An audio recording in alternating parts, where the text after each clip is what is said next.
Welcome. Last week, we introduced the first unit on how to teach new skills to your child. More specifically, we introduced the concepts of prompting and rewards to teach your child imitation and play skills. The use of prompts and rewards are the main skills to develop and use when teaching your child a new skill that he's not able to do on his own. We hope that you follow your practice plan and were able to practice any of the strategies discussed last week during our coaching session.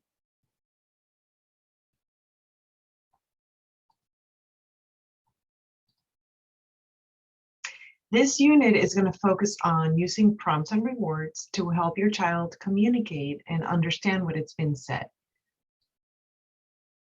You're going to continue using the same intervention strategies learned in the previous lessons for teaching new skills to help your child new and more complex ways to communicate and understand language. So in other words, we're working on expressive and receptive language. Children with social communication challenges often have difficulty learning to use gestures and verbal language to communicate with others and have difficulty communicating spontaneously.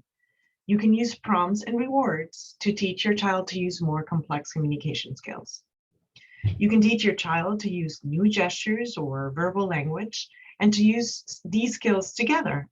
You can also expand the reasons your child communicates and help your child communicate more spontaneously by using prompts that provide different levels of support.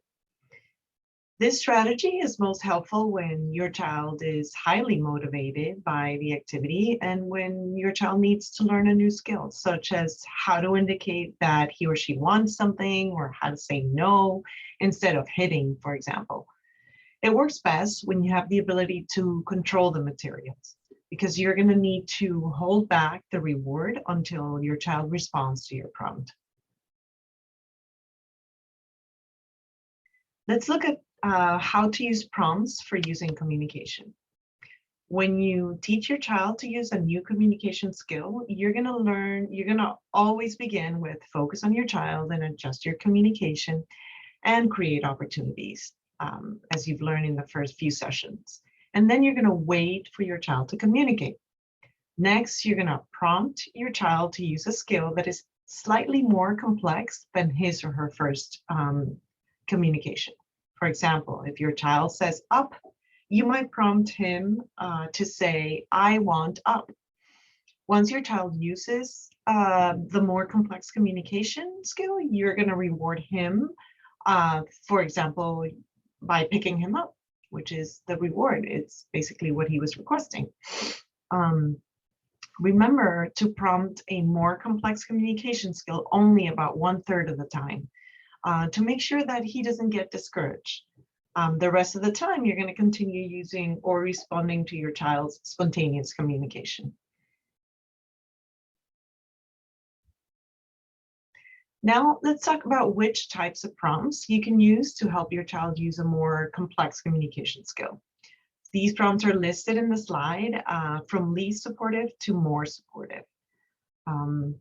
Starting with a time delay. A time delay is a least supportive prompt. After your child communicates, you're going to wait with an expectant look for your child to use a more complex communication skill independently. For example, if your child says the word tickle, wait with an expectant look to help your child say, tickle me, mommy, before tickling him. If your child doesn't use a more complex communication skill within 10 seconds, let's say, add more support, such as asking, what do you want? Because a time delay doesn't tell your child what communication skill to use, it is best to use it after your child has responded to a more supportive prompt several times, such as a question or a choice or a language model. So asking your child a question to help your child communicate and expand his or her vocabulary is another type of prompt. For example, while you're getting ready for bath time, you can point to the faucet and ask your child, what do you want? To help your child say, turn on water. You can also help your child communicate about different aspects of an activity. For example, during a tickle game, you can ask, where do you want tickles? or who do you want to tickle you, or how many tickles do you want? Be aware of your child's skill level though. What, where, and who questions are easier than how or why or when questions. Begin a sentence, but leave off the last part to allow your child to fill in the missing word is another type of prompt that you can provide. For example, offer your child 2 different snacks and say, I want, and then wait for a response to help your child tell you the snack that he or she wants. To help your to help your child key into the missing word, use gestures or visual cues. For example, place a baby doll in a bed and point to it, and you can say the baby is in the, and wait for your child to say bed. This prompt is useful for children who are more verbal but have difficulties finding the right word to say. Another prompt is to present your child with 2 choices to answer a question. For example, hold up a red and a blue shirt and ask your child, do you want to wear the red shirt or the blue shirt? If your child always repeats the second choice, you give choices between something your child likes, say it first, and then something your child doesn't like, and you can say that second. If your child repeats the second item, give it to him or her, even though you know the child doesn't want it. This helps your child learn to pay attention to the choices. If your child says the name of the unwanted object, make sure to provide more support so that your child is eventually able to get what he or she wants. Model a word or a phrase you want your child to imitate. For example, when your child wants a car, hold one up and say the word car, and wait for your child to repeat the word before giving it to him. This type of prompt is helpful for children who are just beginning to use verbal language. It is sometimes easy to overuse this type of prompt with more verbal children because they often respond immediately. If your child is consistently able to imitate your language, be sure to start with a less supportive prompt then. Verbal routine is another type of prompt, and they're meaningful phrases that your child has heard many times. For example, ready, set, go, or peekaboo, or 1, 2, 3. To use a verbal routine as a prompt, you're going to start the phrase, but you're going to leave off the last part and wait with anticipation, like ready, set, and then wait. This type of prompt is helpful for children who are just beginning to use verbal language because it is familiar, it's repetitive, and it's consistent. And you see that used a lot in therapy. But sometimes it's overused because the child learns to be too dependent on that. Demonstrate the gesture you want your child to use. So that's important because, sometimes for children who don't use nonverbal communication, this is an important prompt to provide. So you're going to pair it with a spoken word so that your child has a chance to learn the word with a gesture. For example, when your child wants to leave an area, model waving and say bye-bye and wait for your child to imitate you. Or point to a toy your child wants and you label it and you wait for your child to imitate the point. If your child doesn't imitate the gesture, then you're going to use physical guidance to help him use the gesture. And the most supportive is physical guidance, which is you're going to physically help your child complete a gesture. When your child's looking at a toy on the shelf, you are going to physically raise and shape your child's hand to point to the toy. Shaping means that you're going to, if he raises his hand, then you're going to, kind of help him point to point using the finger. When your child wants to go outside, you're going to take your child's hand and you're going to help him or her tap on the door. You should use physical guidance if your child doesn't respond to a gesture prompt. Now remember, you want your child to be able to experience success by your third prompt. So you're going to start with the least supportive prompt and that you think your child can respond to successfully. And then you're going to increase the support as necessary. For example, if your child is sometimes able to use a two-word phrase or to ask for things when you ask the question, what do you want? And your child is almost always able to use a two-word phrase when you use a language model, you're going to start with a question prompt and then follow up with a language model prompt if your child has difficulty. You also want to decrease your support over time. When your child's almost always able to use a two-word phrase, when you ask, what do you want? Then you're going to start using a time delay as your first prompt. And then you follow up by asking the question if your child is not successful. Let's take a look at an example of what teaching with prompts for using communication looks like. So in this slide, you are going to see Mom is working with Vivian, teaching her to use a single word to request by using communication prompts and a reward. So Vivian is having a snack and her mother focuses on her by sitting face to face with Vivian and using simple language to talk about the food. Then she lets Vivian eat a few crackers and then creates an opportunity by holding up the next cracker, like by her eye level. Her mother then waits to see how Vivian will communicate, and Vivian responds by reaching for the cracker. So her mother then prompts Vivian to use a single word by asking the question, what do you want? When Vivian doesn't respond, her mother uses a more supportive prompt by modeling the word cracker for Vivian to imitate. Vivian doesn't respond, so her mother models the word cracker again. So this time Vivian responds with the syllable ka. So her mother rewards this communication because it's an approximation, and she gives Vivian the cracker and expands by saying cracker correctly. So notice how the mom uses 3 prompts to help Vivian say cracker and doesn't reward her with the cracker until Vivian makes a good attempt or an approximation saying the syllable ka.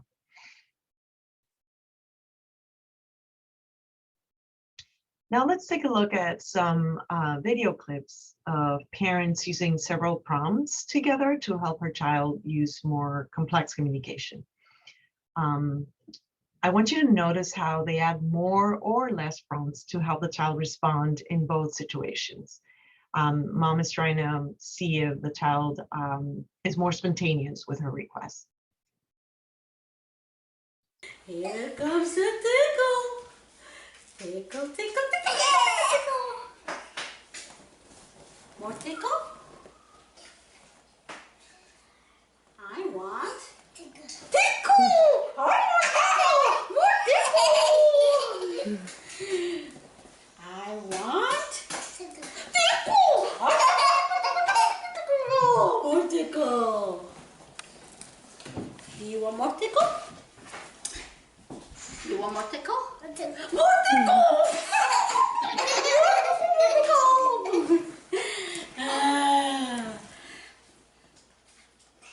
I want tickle. Tickle!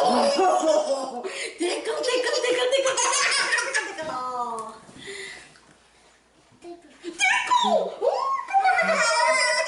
Tickle! So if you notice, she tries different types of prompts, the mom does, and tries to decrease the support across the interaction. In the end, first she gains her daughter's attention by pausing during a tickle game, right? Then she prompts her daughter to communicate by modeling the phrase more tickle. Then her daughter doesn't respond, so she usually fills in the blank. So I want, and then she says tickle. Then the mom rewards this attempt by tickling and then expands by saying more tickle. At the next opportunity, she continues to provide the fill in the blank sentence again. So her daughter again says the word tickle. Then at the next opportunity, mom asks, do you want more tickles? And her daughter imitates the 2-word combination, more tickle. Then her mother uses another fill in the blank to help her daughter say tickle. And then after her mom has modeled the prompted word tickle multiple times, she uses a time delay, which is less supportive, with an expectant look. and her daughter then uses the word tickle spontaneously. Notice how the mother is able to prompt her daughter to use language multiple times during this highly motivating activity. She also makes sure to reward her daughter each time she uses a prompted language. So that was a great example of starting with more supportive and then backing out to least supportive, or actually starting with less support, then adding more support and then backing up. Let's watch the second one.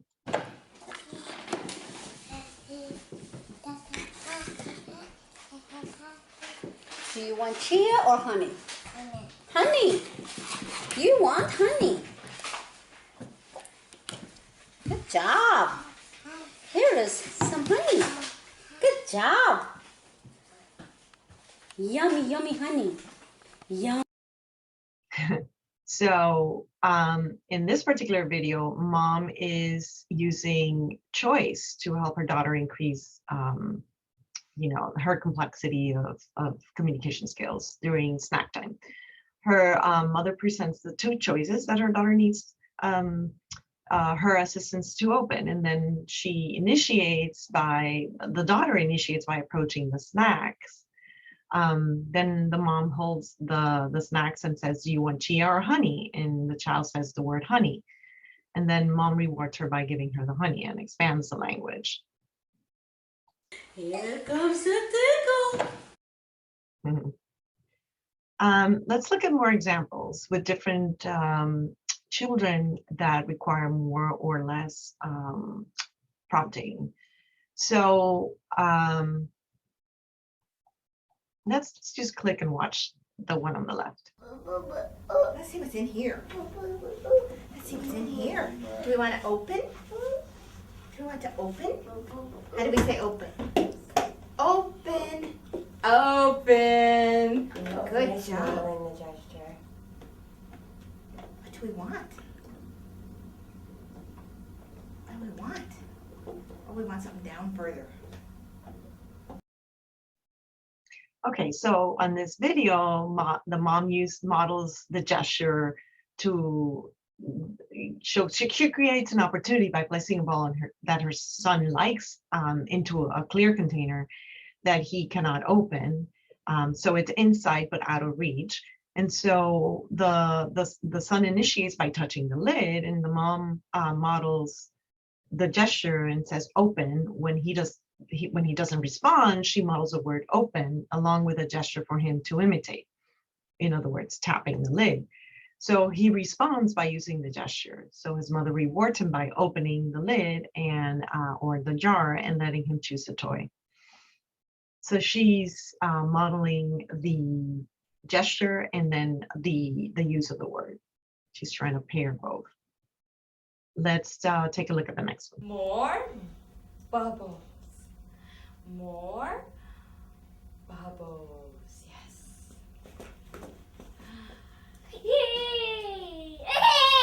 Bubbles. Yes. Pop. Pop. Pop. Pop.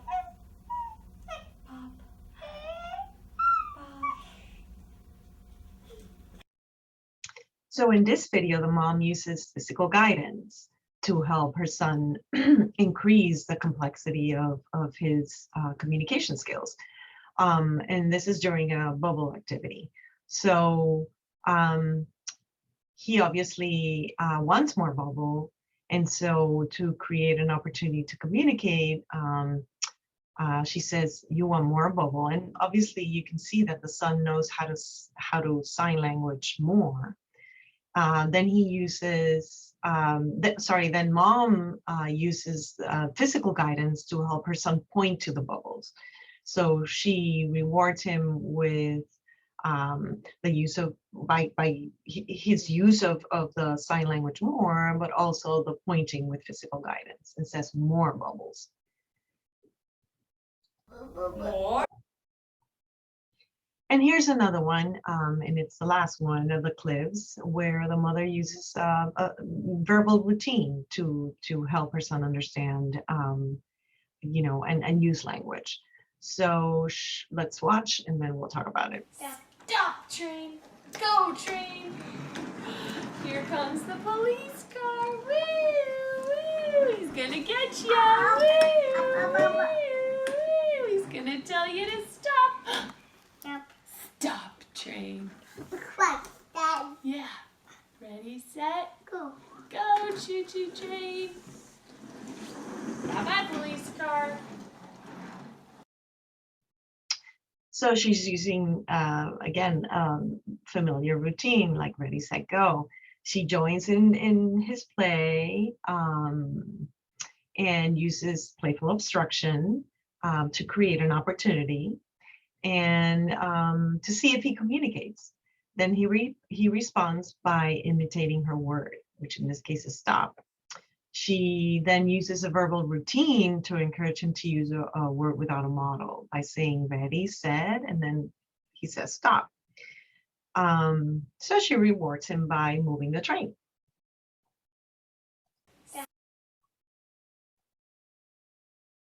So let's see what some of the things that you can do at home for using prompts to use communication, to have your child talk or model. So if your child is getting dressed, you're going to give choices by holding up 2 shirts of different colors and say red or blue. And you're going to prompt your child to choose. For example, another way you can do this is you prompt your child to tell you or show you where clothes go. For example, shoes go on your, and then you point to the feet. So he may say feet if you're trying to teach body parts. If your child needs help getting dressed, you're gonna hand him the shoes and wait with an expectant look. Or you're gonna prompt by saying help, or need help, or shoes on, or maybe asking, what do you need? Now let's talk a little bit about using prompts to help your child understand communication. So, because many children with social communication challenges have difficulty attending to and understanding other people's language. This can make it hard for them to follow directions. And sometimes for that reason, they get frustrated or anxious and behavior problems happen. So you can use prompt for understanding communication to teach your child to follow directions, as well as to understand new words or phrases or language concepts. Prompts for understanding communication are helpful to use during familiar routines or when doing any activity, because your child already has an idea of the steps involved in the activity. So some of the, let's talk a little bit about how you can use prompts for understanding communication. So when teaching your child to understand something that you're saying, you're gonna obviously always start with focus on your child and adjust your communication to make sure that your child's motivated. And then you're gonna use any of the create opportunities techniques that you've learned to gain his or her attention. Once you have your child's attention, you're gonna prompt your child to follow a direction. After your child follows your direction, you're gonna praise him by stating what he or she did right and immediately give the reward of letting your child do the activity he wants. Even if you had to help, this is gonna make it more likely that your child will understand and follow your directions again. Be aware though of your child's language level. If your child has difficulty following multiple steps directions or multiple step directions, only prompt your child to follow one step direction at a time. For example, instead of saying, get your shoes and coat and let's go, and parents do this all the time, you're going to say, get your shoes. Once your child responds, give the second step of the direction. Get your coat, and so on and so forth. If your child has difficulty responding, then you add more support by repeating the verbal instruction or using a more supportive prompt. Remember the 3-step prompt rule. Make sure you help your child to be successful by the 3rd prompt. Sometimes your child needs to follow your directions during routines or activities. that he doesn't choose, such as brushing your teeth or putting away toys. In these daily routines, you may not be able to start by focusing on your child and may not be able to use a natural reward. So instead, you're going to begin by creating an opportunity to get your child's attention, and then you give the direction. You may need to give an extra reward, such as a favorite toy, an activity, or a treat for following your direction. Your coach can help you decide when to use extra rewards and which ones to use as well.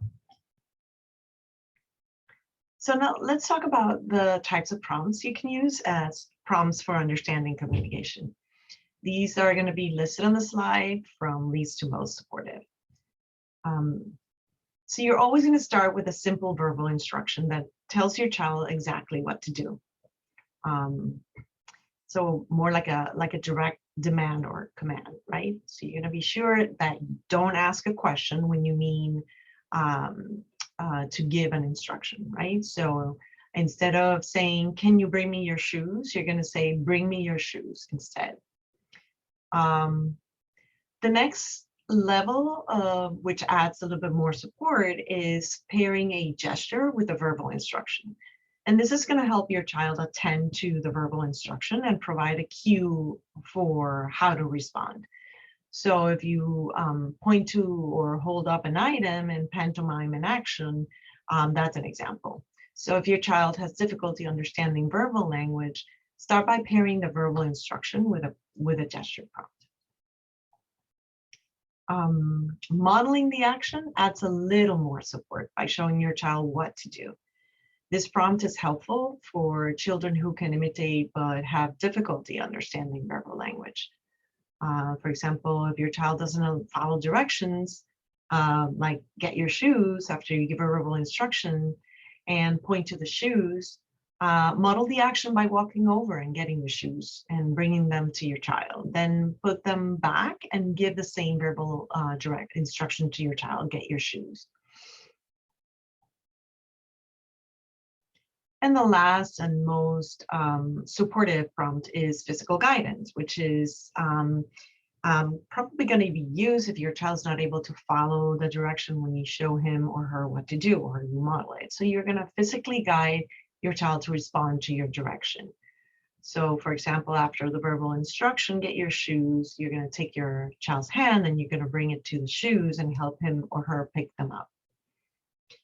Now, remember, you want your child to be able to experience success by your third prompt. So you're going to start with the least supportive prompt you think he can do and can respond to successfully. And then you're going to increase the support as necessary.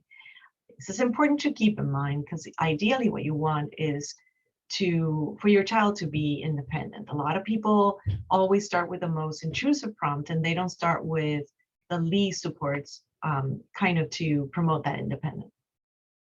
So the idea is that over time, less supportive prompts are gonna be used for your child to learn how to eventually become independent.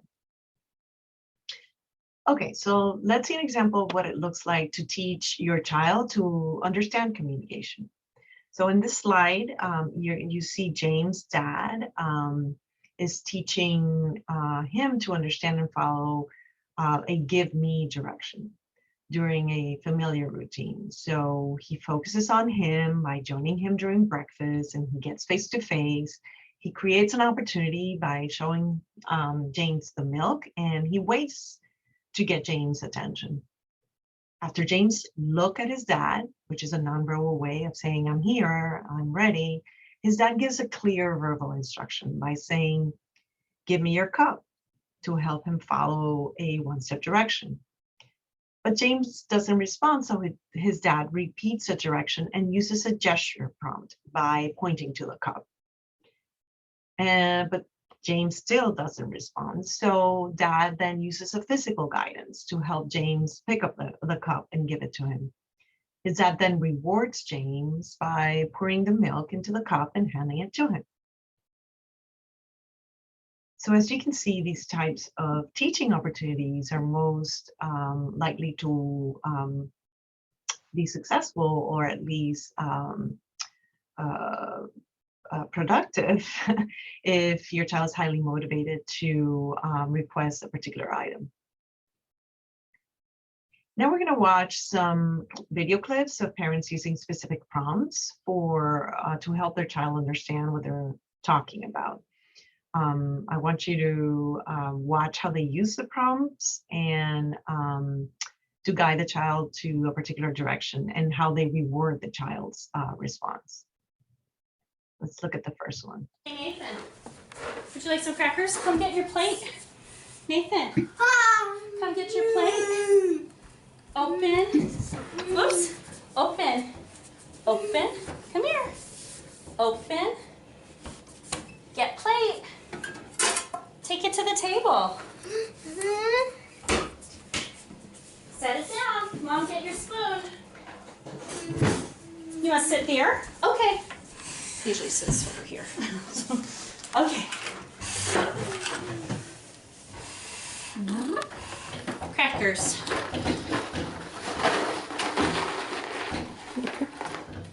Audrey, you can jump through. Okay. Yeah. All right, so mom is helping her son understand and follow one-step directions during a snack activity. So she gets her son's attention by saying his name and showing him the crackers. Then she gives him the verbal instruction of come get your plate paired with a gesture. So she points to the cabinet. Then she adds support by giving him the first step, which is open, paired with a gesture, which is pointing to the cabinet. She then gives a one-step direction of get your plate, take it to the table and set it down. And he follows all of them. She does wait for him to complete each step before giving the next direction, which is important. And then he responds by following the directions and she rewards him by giving him the crackers at the table. Let's watch the second clip. I'm gonna trace that. Square. Yeah. Ooh. Square. I want to trace a circle. Ram, go get me a circle. A square. Ram, get me a circle. Uh-oh. Get me a circle. It's on the box. Yellow. No. Ram, get me a circle. Ooh. Here. Here's the circle. Uh-oh. Get me a circle, please. Uh-oh. Thank you, Ryan. Thank you. Come on. Look, it's just a circle. Oh, Ryan, thanks. Look, circle. There's the circle.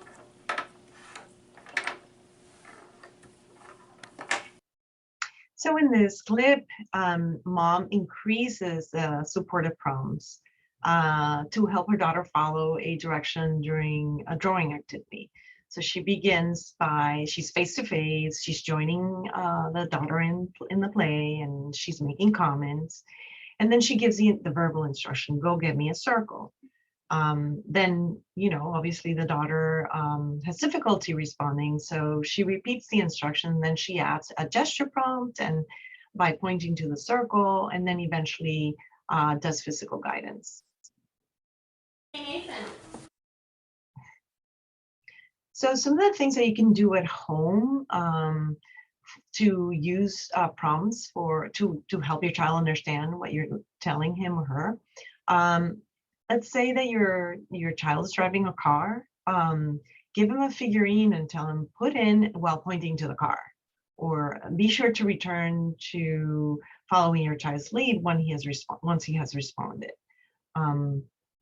You want to teach new language concepts by saying, for example, get the red car or give me 2 cars. But you're gonna be the best judge to know when to do this, and your coach will help you as well. If your child's getting dressed or undressed, give directions such as get the shirt or put your shoes on, or take off your pants in anticipation of a preferred activity, such as going outside or taking a bath, so that he's highly motivated.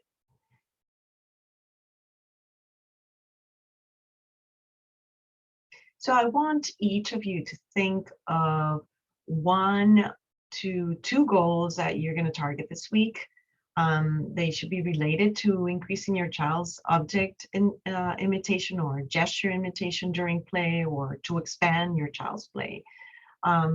Write your goals on your practice plan, and then think about a play activity and a daily routine during which you can practice these techniques. You remember that if you're using these techniques during a routine at home, you're going to add several minutes to that routine in order to have time to use them. Once you decide on the activity, I want you to write them down on your practice plan and think about what techniques worked. So it could be including prompts for using and expanding communication. Choose the technique that you will use to help your child use more complex imitation, including specific prompts, and write them down on the practice plan. I want you to plan to practice the strategies for at least 15 to 20 minutes a day during play, as well as during any daily routine or activity. Also think about what may be hard in carrying these out, and we're going to discuss them during our coaching session. So again, practice daily, make notes on the plan, and then we'll talk about how it went during the coaching session. Until then, see you next time.